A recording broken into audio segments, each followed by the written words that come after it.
Thank you, Dan. And as Francine barrels towards the Louisiana coast, Governor Jeff Landry, within the past few hours, imploring Louisianans to prepare in the time left before the storm comes ashore as a hurricane. Yeah, let's go ahead and listen to the remarks given from the governor and state leaders a short time ago. All right, folks. Well, the first story here is to be aware that you still have today to prepare. We are going to start to get some rain in the area, but the real action doesn't start to kick in until Wednesday. Look for tropical storm force winds to start making their way along the coast and moving inland by the mid-morning hours. Landfall looks to be during the afternoon or early evening, but probably mid-afternoon on Wednesday. So tropical storm force winds begin tomorrow morning. You need to have everything completed by that time. Could be looking at storm surge anywhere of 6 to even 10 feet over portions of Vermilion and Atchafalaya Bay, depending on the track of the storm. Now, if you've been watching the storm tracks over the last 24 hours, they've been ever so slightly easing a bit to the east. So now the Baton Rouge metro area is under the gun in terms of a tropical threat. But I'm not convinced that that eastward shift is over just yet. The storm has already begun its movement to the northeast, and so that's a little earlier than we thought it would, and that, at least in part, explains some of the eastward shift of the track. We need to keep our eyes on this one. It won't be Laura, it won't be Ida, but it is still going to be an extensive impact in terms of the role of that storm as it rolls into south central and southeastern Louisiana. The good news here is it comes in at about 15 miles per hour, should push through relatively quickly. We're looking at rain totals of anywhere from 4 to 8 inches of rain widespread across South Louisiana. That's going to push a number of rivers up to and even above flood stage, so that's going to be a problem.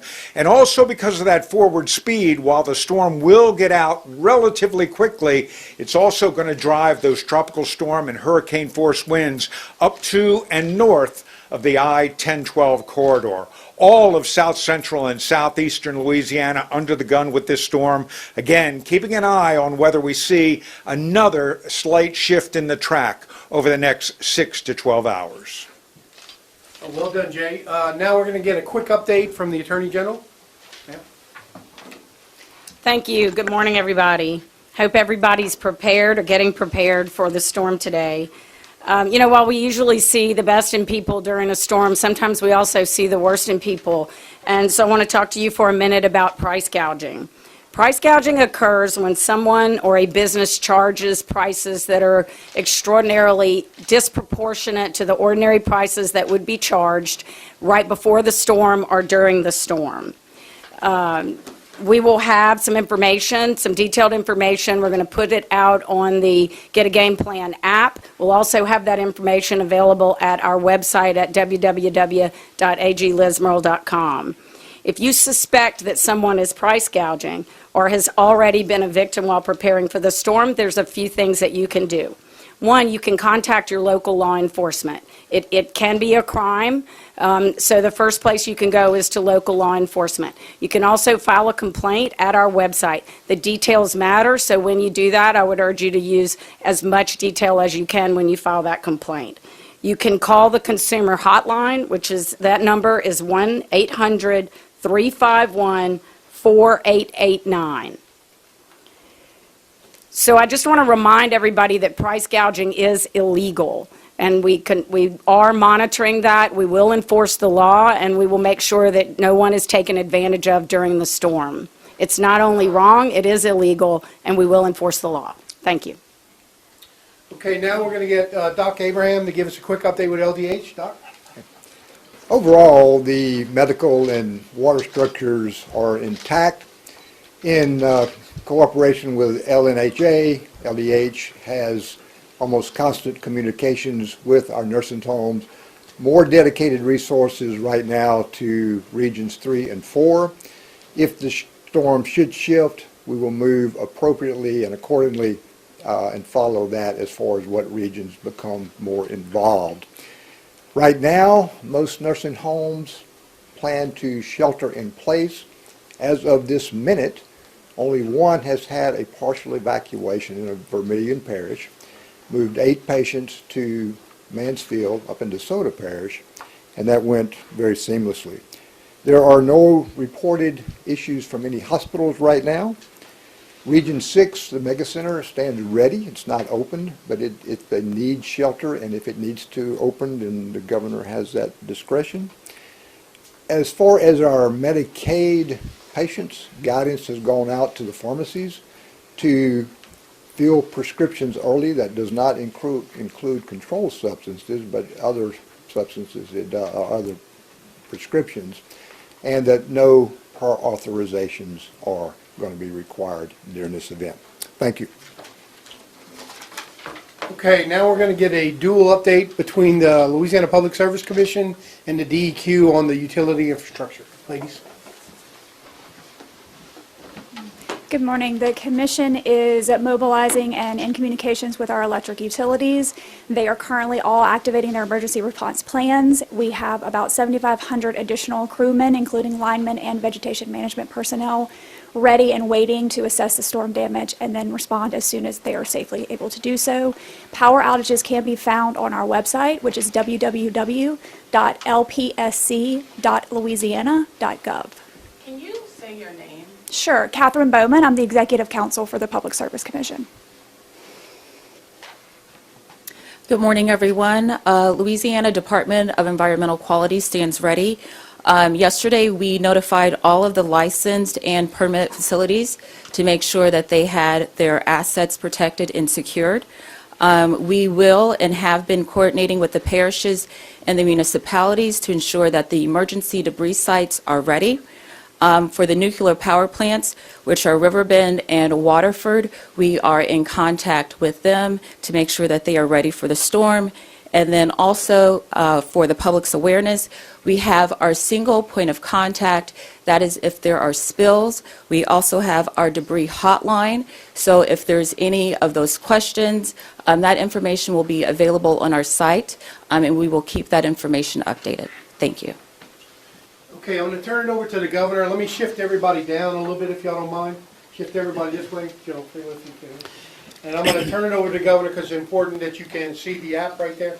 Down a little bit. Yeah, good morning. As you can see, the cabinet's been busy. We had a great UCG meeting. Everybody seems to be working in unison. I feel very confident that all of the agencies have activated their emergency response plans and pre-positioning the assets needed for this storm. I want to thank Jay again for the continual forecasting that he's giving us. I think that adding that dynamic and element to GOSEP has been extremely useful. At yesterday's press conference, at some of the questions that I got from the media, I wanted to take an opportunity to again inform the citizens of Louisiana about the resources that we have put that are basically you can place in your hands, and that is the Get a Game Plan app. Now, you can go to your app store on your mobile device, and if you search Get a Game Plan Louisiana, it will populate first, and you should download that app. When you download that app,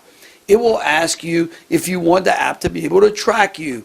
You may want to do that so that the app can then push out information in your area, because the next notification that you get when you download the app is whether or not you want push notifications sent to you. This app will continuously keep you informed, okay, about information in real time that is happening right here in GOSEP.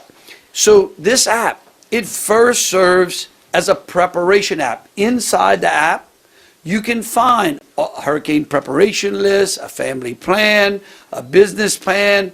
It has information where you can, let's just say you're a single mother with 3 kids and a cat. You can put that information inside the app, and the app will tell you the things that you should populate in your hurricane prepare list, right?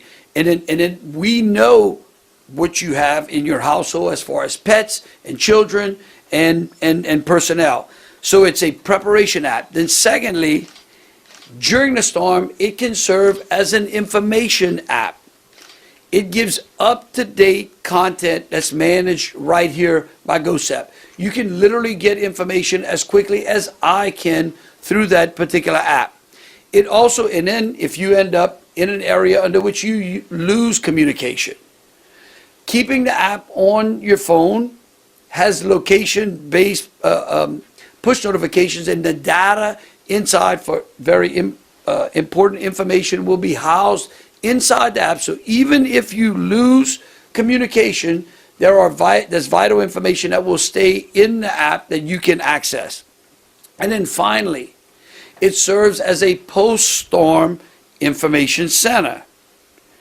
And so again, so after the storm, information that you're looking for will be available on that app. So I'll give you an example. Resources, disaster recovery assistance, DOT information such as road closures, evacuation plans, weather information, as I said earlier, the emergency preparedness guide, are all things that you can find on this particular app, in addition to the public service announcements that we will push to you while utilizing this app. So again, I highly encourage the citizens of the state to take a look at this app. If you do not have a mobile phone, you can access this on a desktop as well.